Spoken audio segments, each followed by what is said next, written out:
नमस्कार, मैं हूं आपके साथ ज्योतिका। आइए रुक करते हैं फटाफट खबरों की ओर। केरल में गृह मंत्री अमित शाह ने केरल के वायनाड में हुई भूस्खलन की घटना को लेकर बुधवार को राज्यसभा में अपनी बात रखी। उन्होंने केरल की लेफ्ट सरकार को घेरते हुए कहा कि ऐसी आपदा की आशंका के मद्देनजर केरल सरकार को पहले ही आगाह किया गया था। उन्होंने आरोप लगाया कि आमतौर पर कई राज्य ऐसी चेतावनियों पर ध्यान देते हैं, लेकिन केरल सरकार ने इसे नजरअंदाज किया। अमित शाह ने वायनाड में भूस्खलन में जान गंवाने वालों के प्रति संवेदना व्यक्त की है। केंद्रीय मंत्री ने कहा, कांग्रेस पार्टी ने जो हरकत की है उसकी निंदा करता हूं।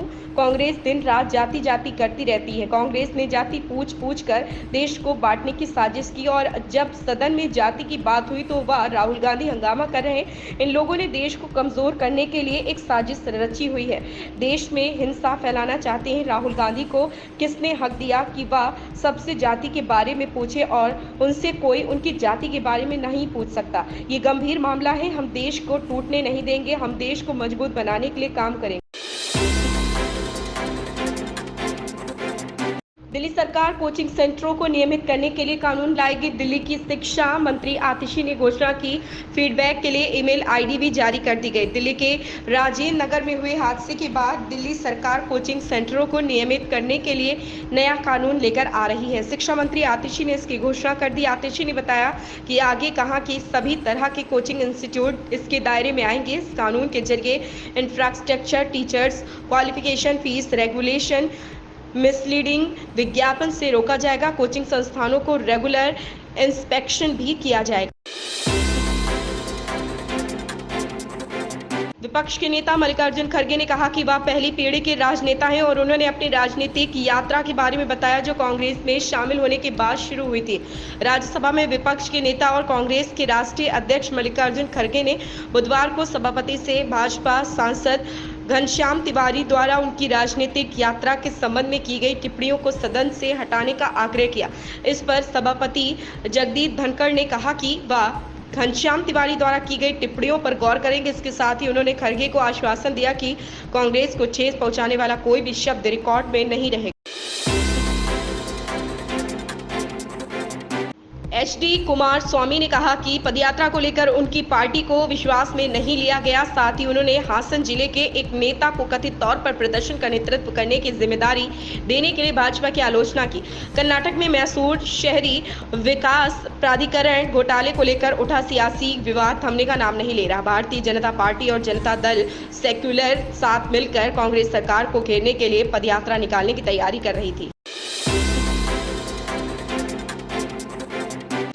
संबित पात्रा ने कांग्रेस की जाति सर्वे पर सवाल उठाते हुए पूछा कि राहुल गांधी का आरोप है कि उनकी जाति पूछी गई और यह अपमानजनक है। तो अगर राहुल गांधी की जाति पूछना अपमानजनक है तो फिर देशवासियों की जाति पूछना क्या अपमानजनक नहीं है? राहुल गांधी द्वारा अनुराग ठाकुर पर गाली देने और उनकी जाति पूछने का आरोप लगाया। इस मुद्दे पर राजनीति गरमाई हुई है। अब भाजपा ने इस मामले में अपना पक्ष रखा है और कांग्रेस और राहुल गांधी पर तीखा हमला किया। मुख्यमंत्री योगी आदित्यनाथ ने विधानसभा में दावा किया है कि यूपी में भाजपा की सरकार आने के बाद एनपीएस में सरकार की तरफ से होने वाले योगदान को 14% कर दिया गया है। यूपी के मुख्यमंत्री योगी आदित्यनाथ ने विधानसभा में दावा किया है कि यूपी देश का पहला राज्य है जहां कर्मचारियों की पेंशन में राज्य सरकार का योगदान 14% है।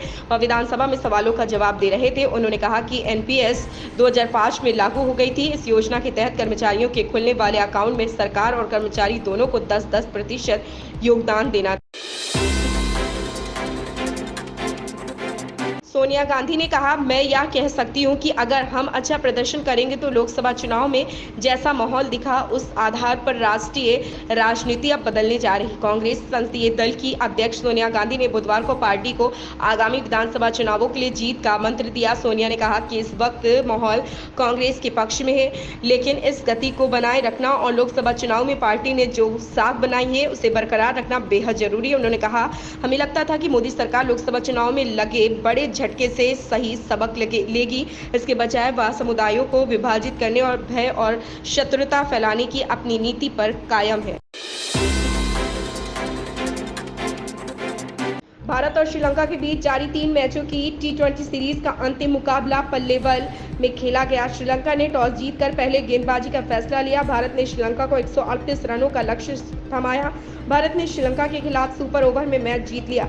श्रीलंका ने भारत को 3 रनों से लक्ष्य दिया था। सूर्यकुमार यादव ने सुपर ओवर की पहली गेंद पर चौका लगाकर मैच अपने नाम कर लिया। इसी के साथ टीम इंडिया ने 3 मैचों की सीरीज 3 से अपने नाम कर ली। आमिर खान के बेटे जुनैद खान ने फिल्म महाराज के जरिए हिंदी फिल्म इंडस्ट्री में अपने कदम रख लिए। इस फिल्म में उनके साथ जयदीप अहलावत और शर्वरी वाघ ने भी अहम भूमिका निभाई। सिद्धार्थ पी मल्होत्रा के निर्देशन में बनी इस फिल्म को प्रशंसकों के साथ ज्यादातर समीक्षकों की भी सकारात्मक प्रतिक्रिया मिली। इस फिल्म को मिले प्यार के बाद जुनैद अपने आगामी प्रोजेक्ट पर व्यस्त हो गए, लेकिन उनके पिता आमिर खान ने बेटे की शानदार शुरुआत का जश्न मनाने का मौका हाथ से नहीं जाने दिया। सोशल मीडिया पर फिल्म की कामयाबी का जश्न मनाने की एक अनदेखी तस्वीर जमकर वायरल हो रही है। इन खबरों में बस इतना ही, बने रहिए हमारे साथ।